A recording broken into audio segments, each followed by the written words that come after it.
it's Nell, and it's mid-January, and my shrimp plant are both really looking a little tired from blooming and blooming and blooming for about 9 months. So today I'm going to cut them all the way back, and I'm going to show you what I do.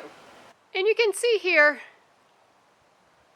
how tired they're looking. The leaves are turning yellow. They're getting really, really spindly. But they've put out so much energy to grow and bloom that they do need to rest. They are considered either evergreen perennials, or they're also considered subshrubs. There's a lot of leaves on the ground there. You can see they're dropping a lot. And they're also grown as houseplants. Now I could just take hedge clippers and just whack them like that, and that would be fine because these aren't really fussy to prune. But I'm going to do it a little bit more individually, I guess you'd say. But if you had a whole hedge of them, whole row of them, you could certainly do that.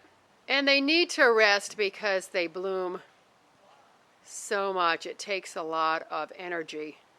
And I did a video last year where I didn't prune this one here, but I pruned that one there. And this one is actually a little bit fuller than this one got, even a little bit leggier at the end than the other one. So I'm starting around this outside edge here, and I'm just going to go and start to take some of these off. You don't have to be fussy at all because this plant will grow back. I like to leave the ones around the perimeter a little bit lower, and then the ones in the center a little bit taller, because that's the way that they're naturally going to grow. And I prune it right above a node. And the ones that come out of the middle, that kind of crossover, I just take them out. Boy, the leaves are falling like crazy. I'm about halfway done on this one here. It doesn't really take that long. But I want to make sure I take out the really skinny, scrawny stems and get the ones around the base there cut back shorter. And then I'm kind of thinning them out in the middle there and staggering the heights a bit, because that's how they're going to naturally grow anyway. And those skinnier stems right there I'm taking out completely. And then I'm taking out anything like that that's a big knotted, nodey mess there, because it's just going to come back as a big glob. And then these longer, thicker stems I'm just pruning down and also thinning out.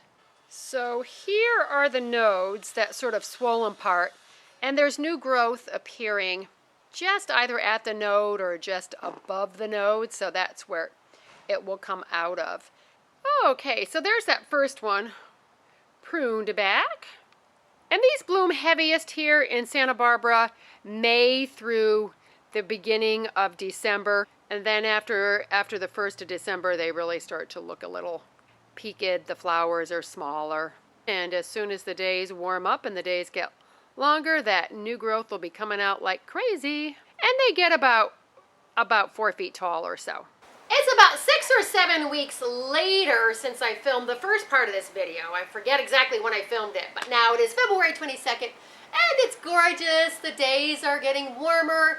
There's more sun coming on this side of the house because there's a hill back there, so now it's starting to get much lighter. So these shrimp plants are starting to come back in beautifully.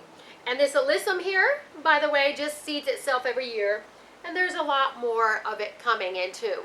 And it is very drought tolerant. Here's a little close-up. It's not what you would call extremely attractive yet, but at least a lot of new growth is coming on it. All right, it's now spring, and I am on my 3rd costume change, so it's time to finish this video up.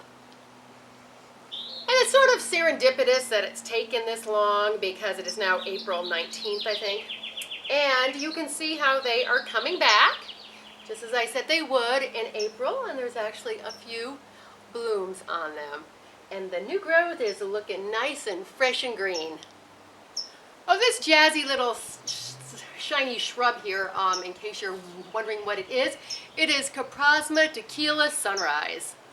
I thank you for all your likes and your subscribes and your comments. I really, really appreciate them. And come on back, because I have a lot more gardening videos coming your way. And speaking of gardening, let's get out in the garden and make the world a more beautiful place.